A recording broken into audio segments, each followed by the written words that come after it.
Adam here from the Walser Automotive Group, and what I want to do today is take you on a test drive. So next to me here is the 2024 Jeep Grand Cherokee Limited. So we'll look at some of the stuff on the outside of the vehicle, look at the interior, and then we'll go for a spin around to see what it's like out on the road. Okay, so now we're behind the wheel of this Grand Cherokee Limited, and now this is the 4x4 model. So some of them can come in two-wheel drive, but obviously I think if you're springing for the Jeep, you're going to want to look for the 4x4 model. So let's kick it into drive down here and go for a spin around. Now what's cool is Jeep has freed up quite a bit of space by kind of using this dial selectable drive mode. So you can go to park, obviously reverse, neutral, and then drive, but it does give you more room for your cup holders. And then we have a really nice storage cubby down here. So I've got my phone in there, there's a bunch of USB chargers, you've got the 12 volt in there, and then it's actually a little cubby that you can close if you don't want it, so it keeps everything out of sight. Now what's great about this model is that I have wireless Apple CarPlay. So I've already gone ahead and paired that up. You can do Android Auto as well.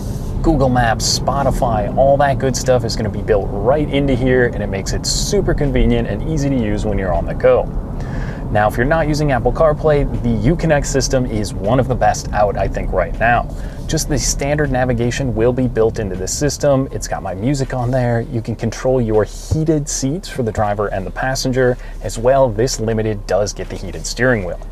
Now let's talk for a second about just the Grand Cherokee as a whole. They start around $39,000 for an MSRP, and they go up to about $75,000. So that leaves a lot of room for different equipment, different packages, how you're using the vehicle. The most common powertrain is going to be the 3.6 liter V6 option, which is going to give you about 290 some horsepower, and that's going to be good in the standard model for towing up to 6,200 pounds. Now the 4xe is going to be a hybrid version, which is going to be a plug-in hybrid. That one's kind of a total different animal, a little bit better mileage, a little bit higher price tag, but that one cuts the towing down to about 6,000 pounds. But the one here today with the V6, more than enough power. You're going to get probably in the mid-20s for fuel economy with the 4x4, but I mean, if you put your foot down, it instantly revs up and it's ready to go. So merging in and out of traffic isn't a problem. I don't think towing would be a big deal with this one either, since it does have a pretty stout powertrain. Now there is quite a few drive modes here. You've got sand and mud, you can go to snow mode, just an automatic mode, or use it in a sport mode if you feel like getting a little sporty. There's also some paddle shifters here on the steering wheel. Now what else is cool from the Grand Cherokee lineup is the amount of colors and options you can select. There's almost an uncountable amount of trim levels, so if you're looking for kind of more of the base Grand Cherokee, this one is going to be a 2-row, and then if you're looking for a 3rd row, you can jump up to the Grand Cherokee L. But the Limited kind of falls right in the middle. This one's kind of that mid $40,000 range for the MSRP, and it does give you a lot of equipment. These seats are extremely comfortable. Like I said, they're heated for the driver and the passenger, and you're also going to have a heated 2nd row, which is really nice if you got the kids or you're bringing anyone with you. Now, space in the Grand Cherokee, like I said, there is an L, which is going to be a little bit larger, and I think it's about 6 inches or so longer wheelbase plus that 3rd row, but this one does give you a lot of room in that 2nd row. The kids, I think, are going to be comfortable. There's USB charging, the heated seats, and if you're not hauling people around, you can pull those little handles on the side, and it kicks each side down, so you have a 60-40 split rear seat, and there's a ton of cargo space in the back.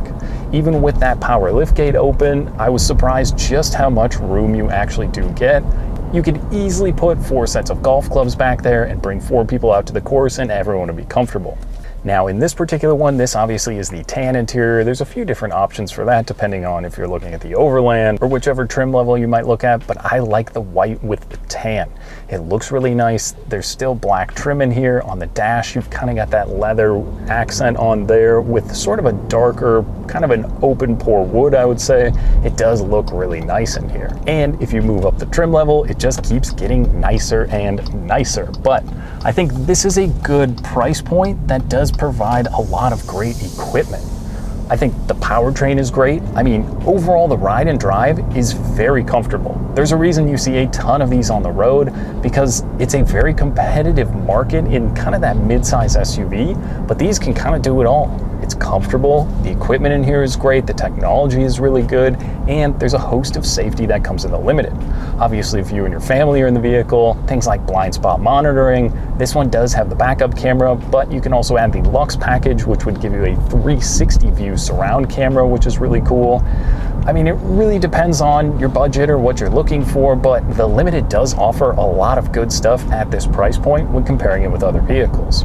It has a sense of upscale and luxury to me where this competes more with maybe an Audi or a BMW versus maybe a Kia or some of the Toyotas of the world. But it's quiet in here. I mean, it's really quiet and comfortable. I'm cruising along at about 45 miles an hour. These Michelin tires are really nice on the road, and it is pothole season here, so as the road joists and kind of that stuff comes out, this is going to do a really good job of tackling that. And then when it comes back to wintertime, you've got the Jeep 4x4 system that's absolutely going to get you through that inclement weather. But the 24 model, the only real change was some of the tiers got a little bit different wheel option, but it's going to remain mostly unchanged from the 2023 model year. So beyond just the safety, the Uconnect system, like I said, the ride and drive, I'm blown away at how nice it is in here. This is a luxury SUV that is capable of off-roading. There's some cool off-road pages in here, so if you actually did find yourself out on the trail, you can change your settings and look through that stuff as well. But for the most part, I think most people are going to use this on road. They're going to be cruising around, driving to work. I mean, 95% of the time, if it's you, if you got the family in the truck, this is an excellent way to spend time in the vehicle. In traffic, it's going to be quiet and comfortable. You have the adaptive cruise control, so when you're out on the highway, you pick that 4, 3, 2, 1 car distance ahead of you. It's going to keep that distance, and if you're going up to the cabin, that's going to crush through those 2 hours very quickly and comfortably. So the digital gauge cluster here is awesome. You can click a little button that pulls up 5 screens, shows you your music, your trip computer, all that good information that you would need right at arm's reach, and just right here really on your fingertips. So you're not losing your attention to the road, and that's one of the biggest things. Safety is obviously important, and this Jeep Grand Cherokee definitely delivers on that front. But we can spin it back into park here, and kind of overall thoughts, I like this wood. Like I said, it runs through, it's black and tan, and then kind of that open wood that looks really nice in here.